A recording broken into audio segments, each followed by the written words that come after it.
अभी भी नहीं एहसास हुआ है खंडेराव को अपनी गलती का। नमस्कार दोस्तों, स्वागत है आपका आपके अपने चैनल हंग्री स्पिरिट्स में। हंग्री स्पिरिट्स देख रहे सारे दर्शकों का मैं अंजू शर्मा दिल से स्वागत करती हूँ।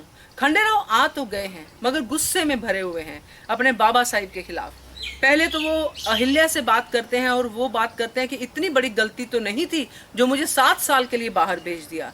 ये इशारा करता है कि उनको अपनी गलती का एहसास नहीं है। उसके बाद भी वो इसके ऊपर और बातें करते हुए नजर आते हैं, तो उससे पता चलता है कि अभी भी खंडेराव को ये बात का एहसास नहीं कि उन्होंने गलती की थी, बल्कि उनको ये लग रहा है कि मुझे बिना बात के इतनी बड़ी सजा दे दी गई है। तो चलिए इस पे चर्चा करते हैं, मगर पहले वही गुजारिश, जिन्होंने अभी तक चैनल को सब्सक्राइब नहीं किया है कृपया कर लीजिए। साथ में दोस्तों बेल आइकॉन दबाइएगा ताकि आपको हमारे वीडियोस के नोटिफिकेशन मिलते रहें।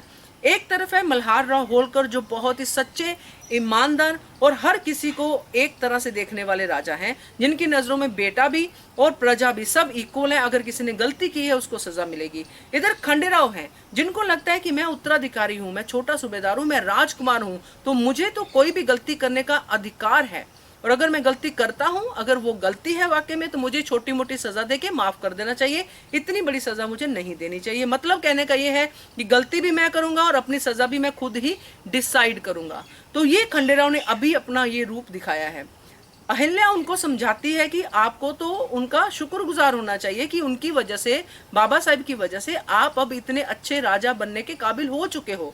मगर वो इस बात को नकारता है। वो ये समझता है कि ये तो मेरे में था ही, अच्छा राजा तो मैं पहले भी बनने के काबिल था, मगर ये जो मुझे सजा मिली है ये गलत मिली है। जो ट्रेनिंग मुझे गुरुकुल में मिली है वो यहाँ भी तो मिल सकती थी। मतलब कहने का ये है दोस्तों कि जो डायलॉग उनके बचपन में थे वही डायलॉग उनके जवानी में है। अभी भी वो यही सोचते हैं कि अगर मैं यहाँ पे रहता तो मैं वैसा ही बनता जो मैं गुरुकुल में बना, जबकि ये बिल्कुल उनकी गलत धारणा है और इस गलत धारणा की वजह से उनको आगे भी इस चीज का नुकसान होगा। तो जो अभी उनके साथ जो आ रहा है, परीक्षित भी आ रहा है, वो भी इन बातों को हवा ही देने वाले हैं, है ना।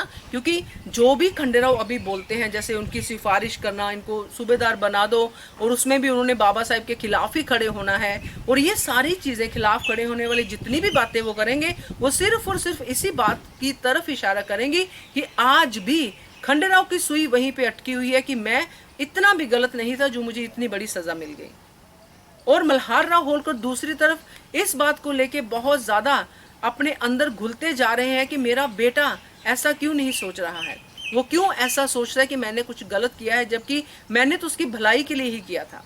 तो ये जो चीजें हैं दोस्तों, ये काफी हद तक खंडेराव के खिलाफ जा रही हैं, क्योंकि खंडेराव जिस मोड़ पे यहाँ पे आए हैं, जिसमें कि वो अब दिख रहा है कि वो अहिल्या की बात भी आगे इतनी नहीं सुनने वाले हैं। उनकी वाइफ है, उनकी पत्नी है, वो बातें हैं, बट अभी भी वो जो बाबा साहिब के लिए बोलेगी वो बातें खंडेराव नहीं सुनेंगे। वो सिर्फ सुनेंगे अहिल्या और खंडेराव के प्रेम की बातें, वो चीजें बातें करेंगे, या फिर वो सुनेंगे अपने नए दोस्त की बातें, मगर गलती अपनी नहीं मानेंगे। तो ये जो रिजिड कह सकते हैं, जिद्दी बिहेवियर जो है खंडेराव का, ये इनको नुकसान ही देगा, कोई फायदा नहीं देगा। क्या कहते हो आप? कमेंट कीजिए। देखते रहिए channel hungry spirits. Thank you so much. Subscribe to our channel by clicking the subscribe button. Click the bell button and enjoy the latest uploads from our channel.